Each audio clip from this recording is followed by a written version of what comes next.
Hello, welcome back to Budget with Chloe. Today I'm putting Caleb Hammer's Simpler Budget app to the test.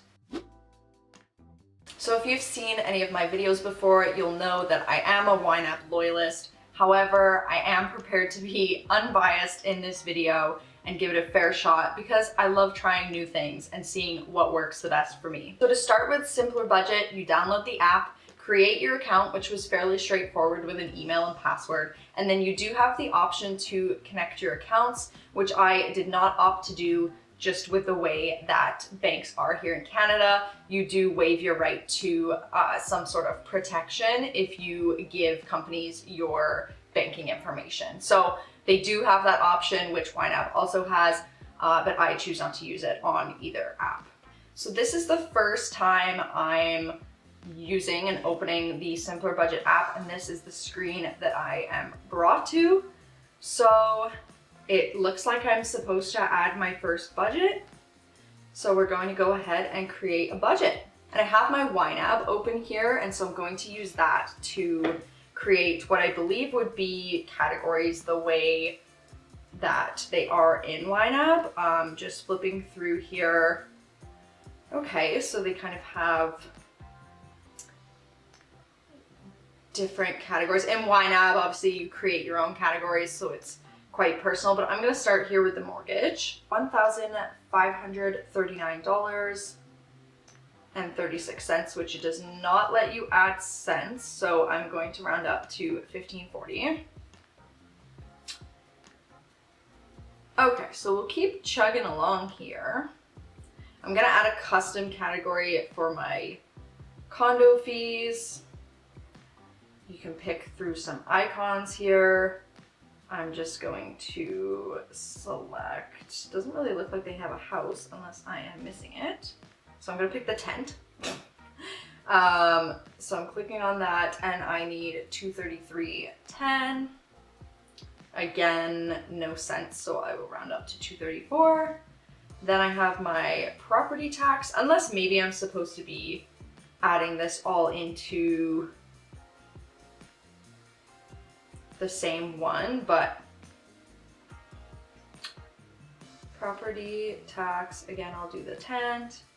And for that, I need about $250. Okay, next I'm at my Peloton. My Peloton is both the monthly membership and an Affirm payment that goes towards paying off the bike. I don't see anywhere in here where you set up a debt or like a loan, which ynab does have. So I think for this, I'm just going to do what I have it set up as in ynab, which is just one category for both of those transactions. And I'm going to put $119, which is what I pay for both the membership and the Affirm payment. And then next I have my Spotify, which, did they have a subscription one? No, I mean, it makes sense that they have kind of more general categories just because this would be for people getting started with budgeting and you probably want to make it as simple as possible. I'm just going to follow what I have in my ynab though, just to be able to properly compare the two in my head here. So I need about $4 for Spotify. Okay, you get the point. I'm gonna go through and add all of my categories and I will come back once I have all of them entered. Okay, so I've got all of my categories entered and it looks like I need about $4,200 to run my month, which seems about right, in line with what I have in my budget that I use every day. One thing I did want to mention is that they do have a free version, which is what I'm currently on. Before I downloaded, I was looking in the App Store and I was under the impression that you had to pay after the free trial, but that is not correct. There is a free version of the app. To link your accounts, you do need the premium version, and I'm sure there are other benefits to having premium as well. I believe Caleb has said that you get access to the cookbook that he's worked on to help bring down grocery expenses. So there is reason to pay for the premium, and like I said, I'm with ynab and I am totally fine paying the price for their software because I believe it's worth it. So if I did want to connect my accounts to this app, I do think that the premium would be worth doing that, especially if that helps you to stay on track with your budget. Just looking for somewhere to add my income. I was under the impression that this would be more like a spreadsheet where you input your predicted income and then your predicted expenses and let it go from there, but it looks like I might have to add a transaction. So let's do that. We'll call it paycheck. And I just got paid the other day, so we'll put that in. They do let you put periods in the adding a transaction part, so that's good. And I'll hit save. So now if I go to overview, $0 left out of, yeah, I'm not really sure. Let's put in a transaction. My mortgage is supposed to come out today. Mortgage, and that number, like I said, was $1539.36. It's weird that it lets you put in the cents here, but not.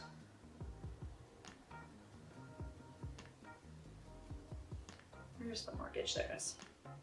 Okay, and we'll go save. So, okay, I'm not getting what the $0 left at the top means. Maybe I'm just crazy. So it does show you your cash flow, which is good. I'm not sure that it would carry over to next month though, if, like I said, you have sinking funds that you are saving up for and rolling over to the next month. If I don't spend it, is it going to show up in March would be my question. So if I scroll down to mortgage here, there's $1 left, like it said, because I had to round up. I can't go back to, or I can't go to March. So here it says 2,671 left, which would be how much I have left from, not my paycheck though. Yeah, I'm not really enjoying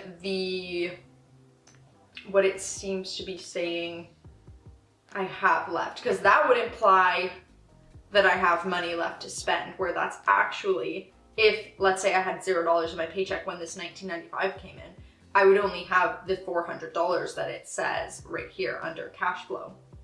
So the 2,671, I guess, is what I have left of the categories that I set. So if I put a transaction in for $100 under dining and drinks, dining, and go save.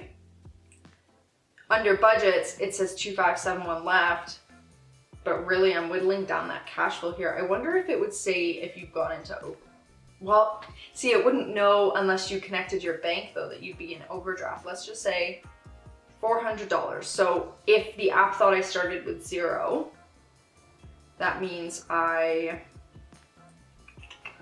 is there a category that even has 400? I don't think so. Let's just say I overspent one. Let's go groceries. And groceries and save. So 2,171 left.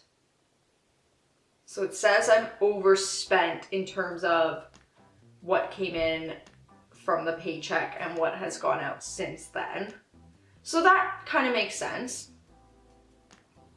I like that it has a roundup of the categories that you've spent the most from.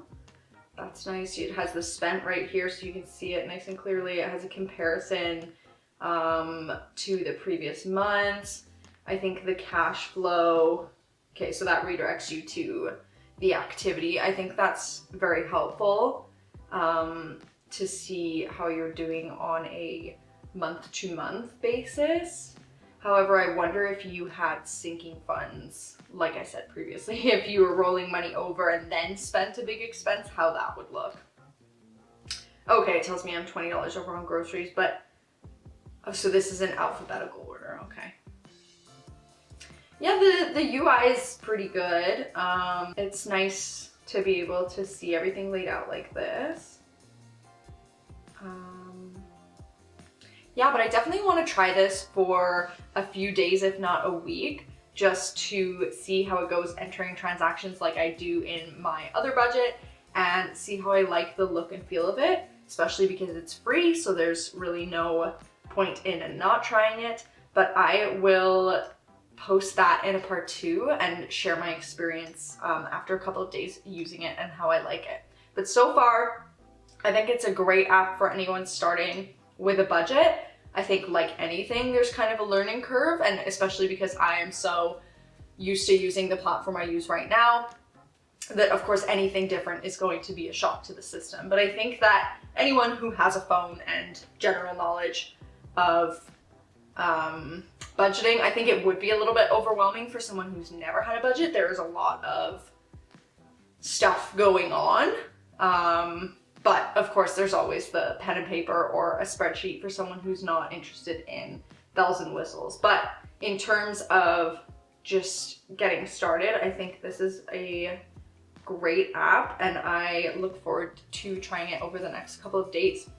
Okay, so I did go through and add about half of February's transactions into the app, and I cannot for the life of me figure out what this 2.4K left is on the homepage out of $4,210 budgeted, because if I go under budgets, it says there's $903 left. And I'm quite certain that 4,210 minus 3,307 equals 903 and not 2.4K. In terms of cash flow, it says that I've saved 582, but of course it doesn't know what my starting balances were in my accounts. Something I also noticed was, I'm not sure if this is because I haven't connected my accounts, but because I do a lot of my spending on credit cards, there was no way, unless I put it under payments, to indicate that I paid my credit card bill from the previous month when I wasn't using this app. It was easy enough to go through and add the expenses. If I show you here under activity, you add a transaction, description, amount, category. And so I have all that I added in here. It seems to separate them into threes. I'm not really sure why. I thought it might be date at first, but as you can see here, the health expense was on February 13th, and then I didn't add anything until the income I put on February 28th, and those are bunched together. So that's more of just a functionality thing, or like a visual thing for me. I would like, under transactions, it would be great if there was a comment box. I do like to leave myself little notes. Perhaps I could do that in the description, in case I used a gift card or something where maybe I spent a little bit less or a little bit more than I anticipated. For example, when I buy coffee pods and my grocery bill is really high, I usually make myself a little note for that in my budget. So overall, as you can see here, it does show the things that I went over on, shows the money that I have left. Overall, again, a good starter app.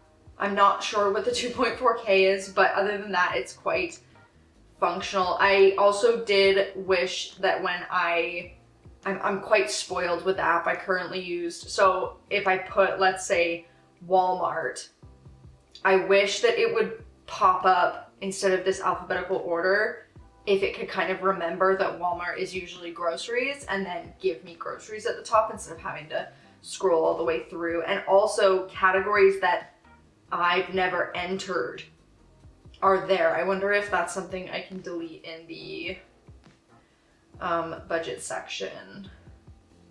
No, see, if you go add categories, but there's no way to get rid of that. So they're always an option when you go to add a transaction, which is a little annoying, especially if you don't use a lot of them. But like I said, the basic functionality is really good. I mean, this is coming from someone who knows nothing about the back end of apps, and I just use apps. So I can't really judge it too harshly. I think it's good for what it is, for a starter. It looks pretty, you know, it's not clunky or anything like that. But of course, could be overwhelming for someone just getting started. And there's some things that I'm sure as they go along, they will add to the functionality. Overall though, I would give this a thumbs up, and I would recommend it to anyone who's not looking to spend money on a budgeting app and wants to try something for free to get started. I think that this is more than good enough to get someone started with budgeting. And I think Caleb Hammer did a good job, his team, whoever he's working with on this. And I look forward to seeing what else they do in the future. So that's all for me. I think I will keep trying this out, and if I have any updates, I will post again. But for now, that is what I think of the Simpler Budget app, and let me know if you end up trying it. Bye!